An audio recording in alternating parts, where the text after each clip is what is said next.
Good morning, myself Mini Verma, and I am taking subject Fundamentals of Computers, and today I'll give you some basics on computers. What is the basics of computers, and we'll cover in this session number one, what is computers.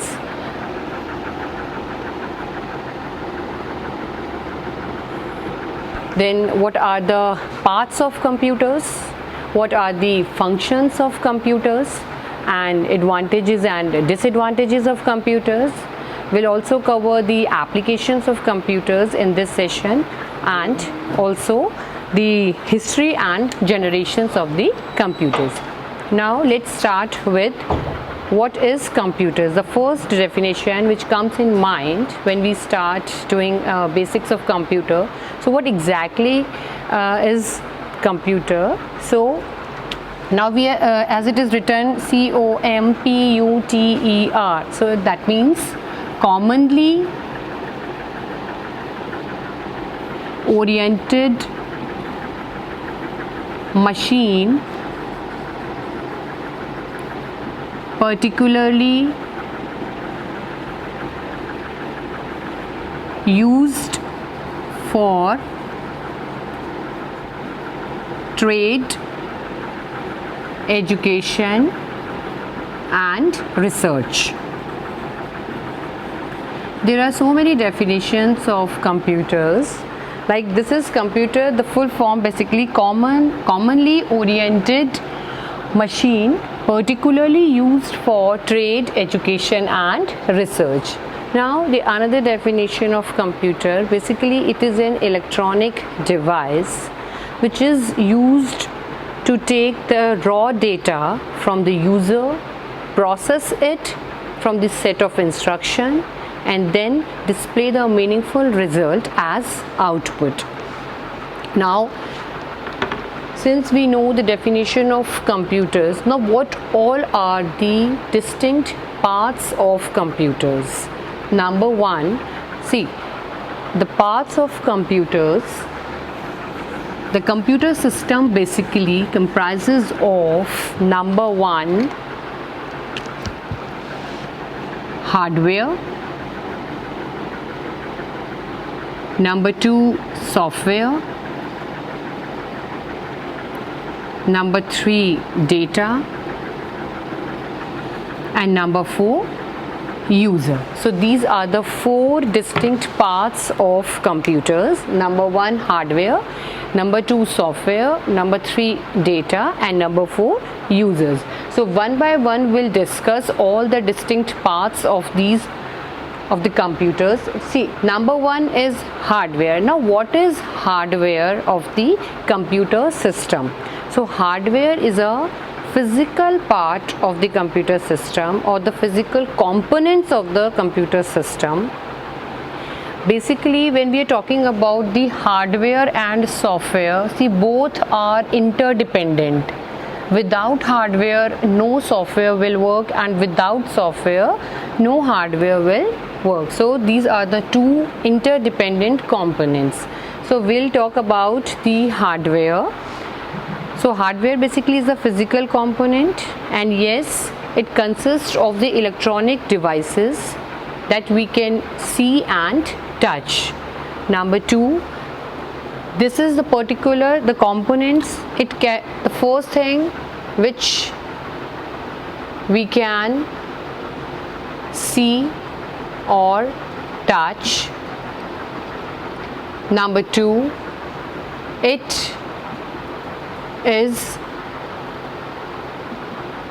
interdependent with software. Number three, hardware can be repaired. So these are the three. And what are the hardware components? So number one, if we are seeing the examples of hardware components, so number one is keyboard, which we can see. Number two, mouse, printer, scanner. These are the examples of hardware. Now we move to the software. Now what is software? Basically software is called the set of instructions or set of programs to control the computers.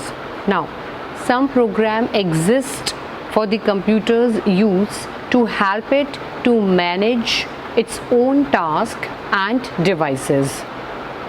Now again, if we are talking about the software part of the computer, the software basically is a set of instruction, or we can say a set of programs which control all the devices of the computer. Now there are two types of software. Number one, system software. Number two, application software. Now both have a different task to do. System software, as a name, system means it only handles the hardware part of the system. It controls the components of the hardware part of the system. Now what are the types of system software? Now there are different types of system software. Number one,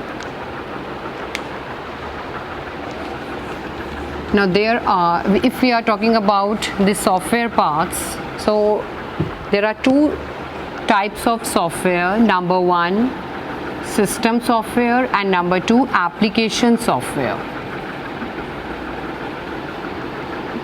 System software which only deals with the hardware part of the system.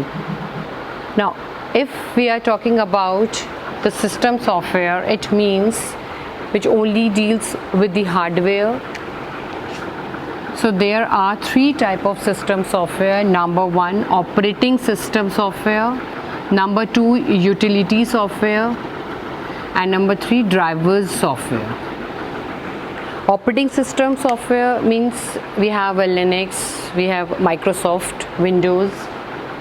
Utility software means we have a file compression software, we have antivirus software, and the third one is driver, that is a monitor drivers and printer drivers. So we have a different types of system software. Now we move to the another part of the software, that is application software. Now as a name, application, it means it is a set of instructions or a set of program. Now what is the task of this particular application software? Now when we are talking about the application software, it means it is a set of instructions given to perform some specific task. For example, if we are doing the application software, considering this application software, it is performing some specific task. Now what kind of task it is performing? If we are talking this application, it means, for example, there are single program, there are set of programs. So if we are talking about a single program, it means we are talking about some notepad to edit the text. But if we have a set of programs, so we need the application software, which is a PC package. Like for example, some commonly application software which are in used, that is the Microsoft Word. To create some spreadsheet, we need MS Excel. To create a database, we need MS Access or Oracle. So these are the application software which we are using. Now we move to the next part of the computer. Since we covered, there are four distinct parts of the computer system. Number one, hardware. Number two, software. Then we have a data, and then we have a user. Now we cover the hardware part as well as the software part. Now we move to the data. Now what is data? Data consists of any raw fact and figures which the computer can manipulate and process that information which is useful to the users. Now again, the computerized data is digital. Now computer can only understand the binary language. Whatever you are input, whatever the user is input the data, the computer only understand the binary digit, that is 0 and 1. So the computer stores and reads all the data as numbers. Although computers use data in the digital form, so they convert the data into form that people can understand, such as text, numerals, sounds and images. Now we move to the next part, that is user. Now who all are users? Since we are talking about the parts of the system which are very important, so we cover the hardware, software and the data part. The next is who all are user. All the work which is done by in the system is done by the users. So people who are operating the computers, they are users. Like some type of computers can operate without much intervention from the people, but personal computers, they are designed specifically for use by the people. Now this all about the basics of like what is computer, what are the distinct parts of computer. So if we are talking about the parts of computer, so these are the 4 parts. But if we are talking about what are the functions of computer, so again we have 4 functions of computer. Number 1, input. Number 2, process. Number 3, output. And number 4, storage. Now when we are talking about the functions of computer, what exactly the computer do? So there are 4 functions of computer. Input, it means it accepts the data from the user. It process, the second function is process, so it processes that data into the meaningful form. Output, it displays the data which the user can understand, and finally that particular data is stored in memory. So these are the 4 functions of computers. First, input, which accepts the data. Process, which is done by the set of programs or set of instructions. The third one is output, which displays the data into the meaningful form.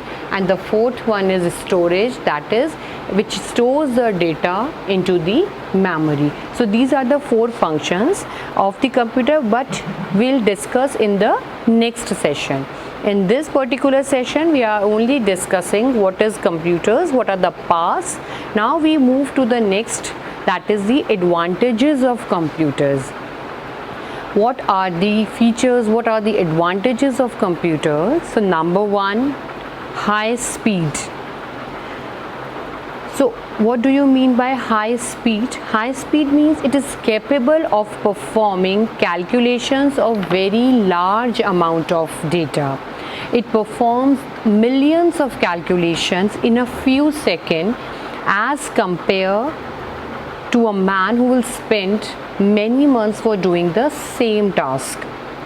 Again, it has a units in microseconds, nanosecond and even the picoseconds. Now again, if there are so many advantages, like this is the first advantage, high speed, then the next advantage is accuracy. Calculations are done by the computers are 100% error free. It performs all the jobs with 100% accuracy, provided that the correct input has been given. The third advantage is storage capability. Storage capability, like memory, is very important characteristics of computers. It can store large amount of data. For example, in terabytes, zettabytes, it can store even any type of data such as images, videos, text, audio, etc. The next advantage, so we covered till now, there are three advantages we covered. The first is high speed, then we have a accuracy, then we have a storage capability. Now we move to the next advantage, that is diligence. Now, unlike human beings, a computer is free from monotonous work, that is repeat work or routine work, tiredness and the lack of concentration. It can work continuously without any error and with the same speed and accuracy. So this is again the main advantage. Versatility. Yes, it solves the problems related to the various fields. At one instance, it may be solving a complex scientific problems, and on the other hand, it may be playing a card game. Ability to adapt to many different functions of activities. Now, next advantage is reliability. Yes, the quality of being trustworthy or performing consistently. Yes, automated ability to work, to perform the given task automatically.